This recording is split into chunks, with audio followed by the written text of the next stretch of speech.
ফের খেলা হবে 26-এ পশ্চিমবঙ্গ জুড়ে খেলা। ফের অনুব্রতর মুখে খেলা হবে স্লোগান।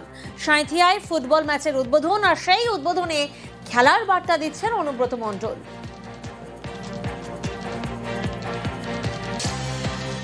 26-এ ইলেকশনের আগে মাঠ কলসাতে এখানে খেলা স্টার্ট করেছে। গোটা পশ্চিমবাংলা জুড়ে খেলা হবে, চিন্তা করেন না, খেলা একসঙ্গে হবে এবং আপনারাও খেলবেন, আমরাও খেলবো, সবাই মিলে একসঙ্গে খেলবো এবং জয়লাভ করব, কথা দিয়ে গেলাম। খেলে হারবো না, খেলে জিতবো। একদিকে আমরা শুনলাম অনুব্রতর মুখে খেলা হবে স্লোগান, অন্যদিকে সুকান্ত মজুমদার তিনি বুলডোজার হুঁশিয়ারি দিচ্ছেন। 26-এ বুলডোজার খেলা, ফের সুকান্তর বুলডোজার হুঁশিয়ারি। চামড়া তুলে ডুগডুগি বাজানোর হুঁশিয়ারি দিয়ে তৃণমূলকে আক্রমণ সুকান্ত মজুমদারের। কিছু মানুষ সাম্প্রদায়িক সম্প্রীতি বিঘ্নিত করার চেষ্টা করবে, আমরা তাদের ছেড়ে দেবো? পিঠের চামড়া তুলে ডুগডুগি বাজানোর ব্যবস্থা করবো যারা এটা করছে। বিজেপির সরকার 26-এ তৈরি হবে, নো এফআইআর, নো কোর্ট, ফ্যাসলা অন দা স্পট হবে। তখন আমাদের এই থানার সামনে জিপ থাকবে না, সামনে থানার সামনে বুলডোজার থাকবে। আর যারা এই ধরনের অপরাধ করবে, বুলডোজার তাদের বাড়ির সামনে গিয়ে বলবে, ও দাদা আছেন নাকি, এবার মজাটা দেখুন, মজা কাকে বলে। বুলডোজার খেলা হবে, সেই দিন আসছে। তাই তৃণমূল ঘাবড়ে গেছে। পাল্টা সুকান্তকে এক হাত কুণালের। সুকান্তর বিরুদ্ধে প্ররোচনা দেওয়ার অভিযোগে সরব তৃণমূল নেতা। আর না এলে কি খেলা হবে সেটা একটু বলে রাখুন। একই সঙ্গে বিজেপি সরকার তো আসবে না, তো সরকার এলে নয় বুলডোজার খেলা হবে এইসব কথাবার্তা বলছেন, প্ররোচনা দিচ্ছেন, হিংসা ছড়াচ্ছেন। তো না এলে কি হবে, তো সেইগুলো একটুখানি উনি বলে রেখে দিন। না এলে এইটা হবে, যেগুলো ওনাদের করতে হবে, তো সেগুলো একটুখানি বলে রেখে দিন।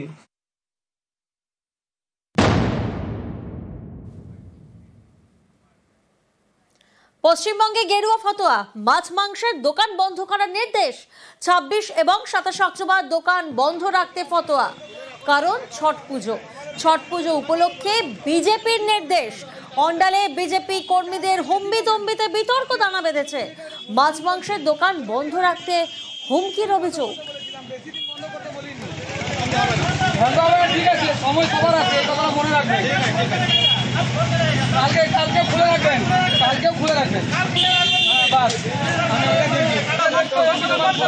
বিজেপি কিছু ছেলে এসে বলছে ছট পুজোর জন্য দোকানটা বন্ধ রাখতে হবে। আমি ওদেরকে বললাম, ছট পুজো যারা জিনিস কিনবে তারা ফল দোকানে কিনবে, মাংস দোকান নিশ্চয় কিনবে না। তত এই মাংস দোকানের সঙ্গে ছট পুজো কি সঙ্গে আছে? ওরা বলছে না, সব মাংস দোকান বন্ধ আছে, আপনাকে রোডের উপরে দোকান ব্যবসা করছেন, আপনাকে বন্ধ রাখতে হবে। আমি বললাম না, আমি ব্যবসা বন্ধ রাখবো না। তো ওরা ধমকি বলুন, থ্রেট বলুন, একটা দিয়ে গেল যে কালকে খুলে রাখবেন, দেখবো। এটা জবরদস্তি দোকান বন্ধ করা বা ইয়ে করার জন্য আমরা নেই।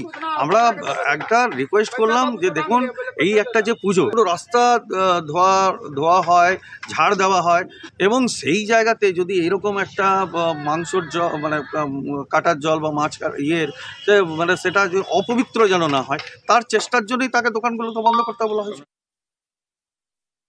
শুনলাম যে অন্ডালে কিছু ব্যক্তি যারা বিভিন্ন ভাবে যারা বাজারে মাছ এবং মাংসের দোকানকে যারা বন্ধ করার জন্য ফতোয়া জারি করেছে। আমরা চাই যে এই অন্যায় বন্ধ হোক। অন্যায় যারা করেছে এবং যারা হুমকি দিয়ে এসেছে মাংস এবং মাছের দোকানে, আমরা প্রশাসনের কাছে আমরা অভিযোগ জানাবো তাদের নামে, এবং প্রশাসনকে বলবো যে আইনি দ্রুত যেন এর আইনি ব্যবস্থা গ্রহণ করে।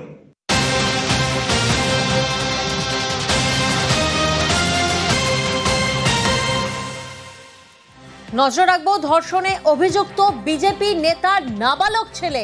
খেজুরির ঘটনা, খেজুরিতে নাবালিকাকে ধর্ষণের অভিযোগ বিজেপি নেতা নাবালক ছেলের। প্রতিনিধি সুজিত আমাদের সঙ্গে রয়েছেন।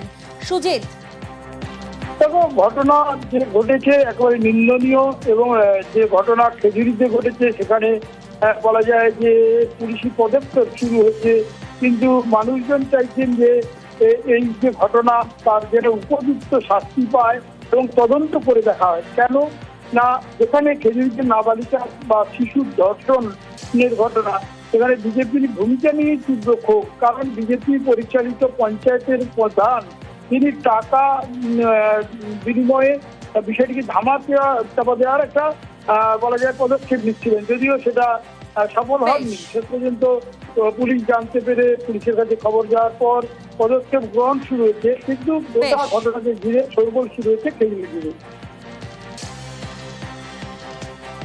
মেডিকেল রিপোর্ট না পেলে বাচ্চা ছেলে মেয়েদের ব্যাপার, মেডিকেল রিপোর্ট না হলে আমি এই জন্য থানায় পাঠিয়ে দিয়েছি। আচ্ছা, আইনচল তারা দুজন পক্ষ আমার কাছে এসেছিল ঘটনাটা জানানোর জন্য।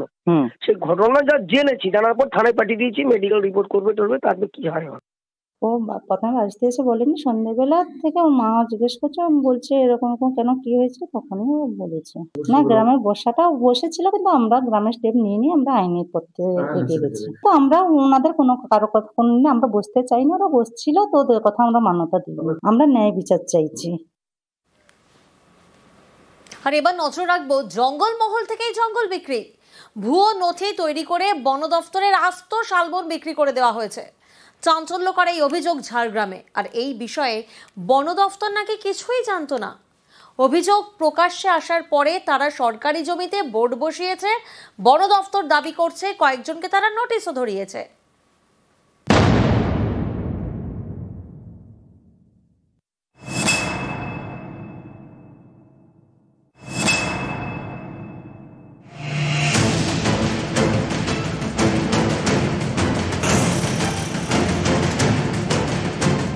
প্রায় 64 একর জমিতে শালবন, বন দপ্তরের সম্পত্তি। এরকম একটি সরকারি জমি দখল করে বিক্রি। চাঞ্চল্যকর অভিযোগ ঝাড়গ্রামের মানিকপাড়ায়। বিক্রি হয়ে গেছে তো আমরা তো জানি নাই। তো বনটা যদি বিক্রি হয় তাহলে আমরা কিভাবে আমাদের সংসার চলবে আর কিভাবে আমরা বাঁচবো? এইভাবে যদি সবকিছু জায়গা আমাদের চলে যায়, বাপতি সম্পত্তি জায়গাও চলে যাচ্ছে, শালবনও চলে যাচ্ছে, তাহলে আমরা বাঁচবো কি করে, খাবো কি করে? মানিকপাড়ার আমডিহাতে বন দপ্তরের জমি, শয়ে শয়ে শাল গাছ। অভিযোগ এই সরকারি জমি হাতিয়ে নেওয়া হয়েছে, তারপর বিক্রি করে দেওয়া হয়েছে অর্চনা মল্লিক নামে এক মহিলাকে। 64 একর শালবন বিক্রি করে দেওয়ার অভিযোগ, অথচ বন দপ্তরের দাবি তারা নাকি কিছুই জানতো না। অনেকেরই প্রশ্ন, এটা কিভাবে সম্ভব? ফরেস্ট ল্যান্ড আছে, আমাদের রেকর্ড আছে, আমাদের নোটিফিকেশন আছে, তো কোনোভাবে ওটা একটা প্রাইভেট লোক নামে হয়ে গেছিল। ওখানে শাল জঙ্গল যে আছে ও দাঁড়িয়ে আছে, কোনো গাছ ওখানে কাটা হয়নি, তো পুরো জঙ্গল ওরকমই আছে। কিন্তু তারপরে বিএলএলআরওকে রেঞ্জ অফিসার চিঠি করেছি, আর যার লোক নাম হয়েছে ও লোককেও নোটিশ দেওয়া আছে কি কোনোভাবে কোনো কাজ ওখানে হবে না। শাল বনভূমিকে কেউ না কারা মোটামুটি চক্রান্ত করে এটাকে বিক্রি করেই দিয়েছে অলরেডি, এবং সেই ব্যক্তির নাম শুনলাম যে অর্চনা মল্লিক, তার নামে নাকি রেকর্ডও হয়ে গেছে। এই প্রথম নয়, আগেও ঝাড়গ্রামের পাথরা গ্রাম পঞ্চায়েতে এমনই অভিযোগ ওঠে। প্রায় 125 জনের জমি হাতিয়ে বিক্রি, এমনকি পাথরা পঞ্চায়েত অফিসের জমিও বিক্রি করে দেওয়ার অভিযোগ ওঠে। এই ঘটনায় 8 জনকে গ্রেপ্তার করা হয়। ফের সেই ঝাড়গ্রামেরই এবার বন দপ্তরের বিরাট শালবন বিক্রির মতো চাঞ্চল্যকর অভিযোগ। ঝাড়গ্রাম থেকে রাজু সিং, নিউজ 18 বাংলা।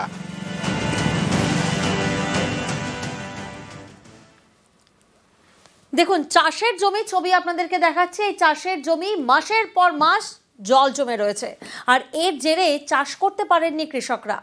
হুগলির খানাকুলের এই সমস্যার ছবি দেখানো হয় নিউজ 18 বাংলায়। আর 3 দিন, শুধু 3 দিনের মধ্যে পদক্ষেপ, ধান্যগড়িতে সেচ নালা খননের কাজ শুরু। দেখুন,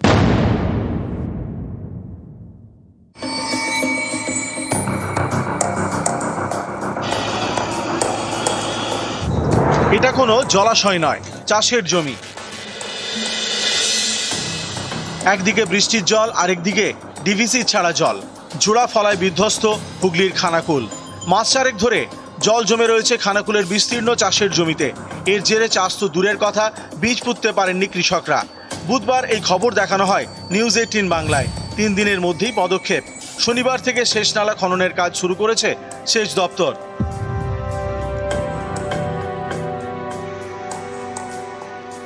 কেউ কোথাও বেরোতে পারছে না, চাষ তো কোনোই ধান চাষ আর কিছুই হলো নি বর্ষা, এবারে এই আলু চাষও পেছিয়ে যাচ্ছে। প্রশাসন কাজ শুরু করেছে, যে প্রশাসনকে আরও সেই জানাচ্ছি যে আর একটা ঘাই আমাদের যেন অবিলম্বে দেয়। চ্যানেলকে ধন্যবাদ।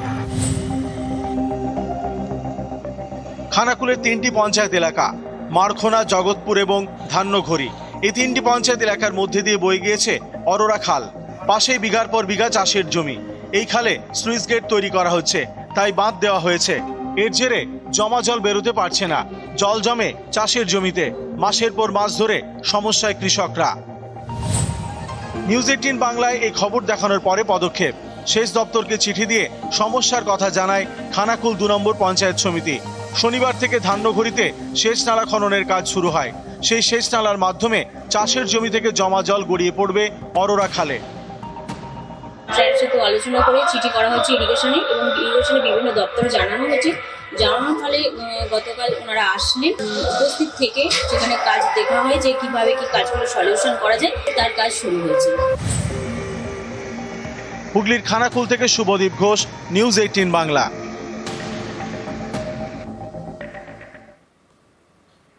ঘাটাল মাস্টার প্ল্যানের কাজে আরও এক ধাপ।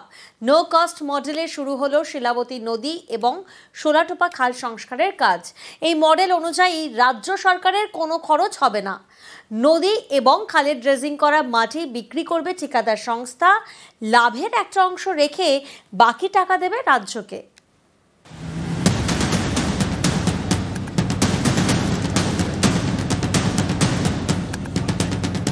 কেন্দ্র না করে দিয়েছে, তাই রাজ্য সরকারের টাকায় ঘাটাল মাস্টার প্ল্যান। এর জন্য রাজ্যের বাজেট 500 কোটি টাকা বরাদ্দ হয়েছে।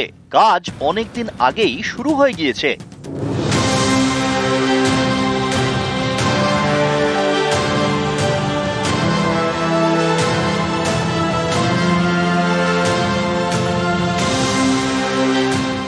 মাস্টার প্ল্যানের সেই কাজে এবার আরো এক ধাপ। নো কস্ট মডেলে শুরু হলো নদী এবং খাল সংস্কার। পশ্চিম মেদিনীপুরের ঘাটাল মহকুমার দাসপুর 1 নম্বর ব্লক, এখান দিয়ে বয়ে গিয়েছে শিলাবতী নদী। মুর্শিদনগর থেকে 23 কিলোমিটার এই নদী সংস্কারের কাজ শুরু হয়েছে। দাসপুর 2 নম্বর ব্লকে সোলাটোপা খাল, এখানেও প্রায় 15 কিলোমিটার খাল সংস্কারের কাজ শুরু হয়েছে। নামানো হয়েছে আর্থ মুভার। যেহেতু আজকে বন্দরের দিকে এখন জলটা বেশি আছে, উপর থেকে কাজটা শুরু হবে। মিডিল পজিশন আজকে এটা সিমলা হল, দাসপুরের 7 অঞ্চলের আমাদের ড্রেজিং এর কাজ শুরু হলো। খাল এবং নদী ড্রেজিং এর কাজ করছে ঠিকাদার সংস্থা। চুক্তি মতো এই কাজে রাজ্য সরকারের কোনো খরচ হবে না। খাল এবং নদী থেকে তোলা মাটি বিক্রি করবে ঠিকাদার সংস্থা। লাভের টাকার একটা অংশ নিজেদের কাছে রাখবে, বাকি টাকা দেবে রাজ্যকে। এটাই নো কস্ট মডেল। এভাবেই ঘাটালে 36টি খাল এবং নদী সংস্কার করা হবে। নো কস্ট ড্রেজিং হবে এটা। নদী খনন, নদীর যে মাটি পলি জমে আছে এগুলোকে উত্তোলন করে রিসেল্ট করা। এটা প্রায় 23 কিলোমিটার। এটা প্রায় এক্সপেক্টেড 2 বছর মোটামুটি সময় আছে। দাসপুর 2 ব্লকে সোলাটোপা খাল, সেটা সংস্কারের কাজ, মানে ড্রেজিংয়ের কাজ, তার যে প্রিলিমিনারি পরিষ্কার পরিচ্ছন্নের কাজ শুরু হয়েছে। এবং দাসপুর 1 ব্লকে রাজনগর জিপিতে ওখানে শিলাবতীর যে নিম্নতম কোন পোর্শনটা আছে সেখানেও কিন্তু পরিষ্কার পরিচ্ছন্নের কাজ শুরু হয়েছে, ড্রেজিংয়ের কাজ শুরু হবে। তো শিলাবতী এবং বিভিন্ন খাল এই মাস্টার প্ল্যানের সঙ্গে যুক্ত, সেগুলো খনন করা হবে। কালী পুজোর আগে ঘাটাল মাস্টার প্ল্যান নিয়ে প্রশাসনিক বৈঠক করেন সেচমন্ত্রী মানস ভূঁইয়া, ঘাটালের সাংসদ দেব। বৈঠক শেষে জানানো হয় কালী পুজো মিটলেই মাস্টার প্ল্যানের কাজ শুরু হবে। সেই মতো শুরু হয়েছে নদী এবং খাল সংস্কারের কাজ। ঘাটাল থেকে সুকান্ত চক্রবর্তী, নিউজ 18 বাংলা।